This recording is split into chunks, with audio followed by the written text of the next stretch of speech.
Hey, have you ever done something on autopilot without even realizing it? I'm sure all of us have had this moment. When we are walking from school, college, or from office to our home, lost in thought, and then suddenly realize we have already reached our home without even remembering the walk? Or let's say when we are going to office daily on the same route without our conscious, we will be riding the bike and reaching the office.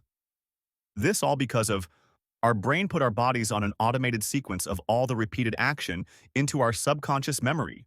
So our brain just doesn't consider it a task anymore, and we will go on autopilot mode to save energy.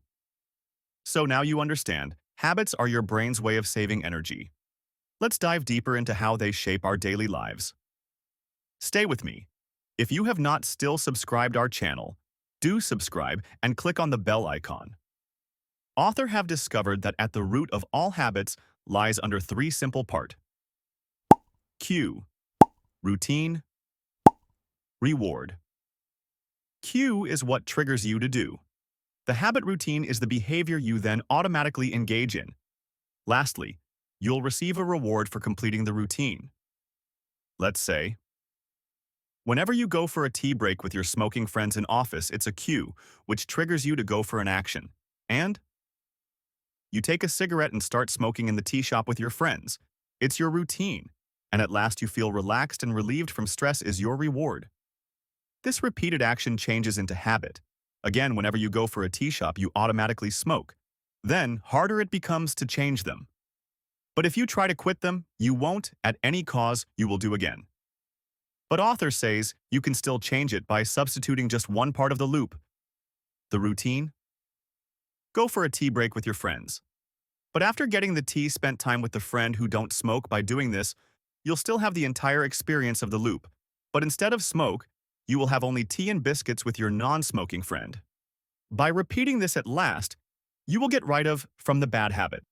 Strengthen your willpower. Strengthen your willpower in three ways. Do something that requires a lot of discipline. For example, wake up early morning and start your day, which gives you more willpower to exert throughout your day. Plan ahead for worst-case scenarios. Even just thinking about your boss yelling at you before it ever happens will help you not lose your cool when it does. Preserve your autonomy. You're working a stable job, but your boss constantly micromanages you, making decisions on your behalf without considering your input. To preserve your autonomy, you decide to start freelancing on the side, gradually building your own client base.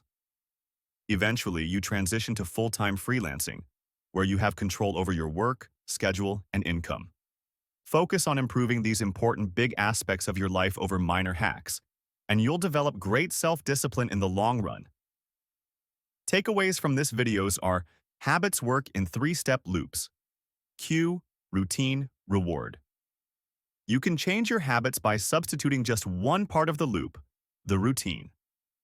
Willpower is the most important habit, and you can strengthen it over time with three things. This I have read from the book The Power of Habit, written by Charles Duhigg. If you get a time, please go through the book and implement on your life. Think positive, be positive, and believe in positive. See you on our next video. If you found this video helpful, hit the like button, subscribe, and share this with someone who needs to hear this today.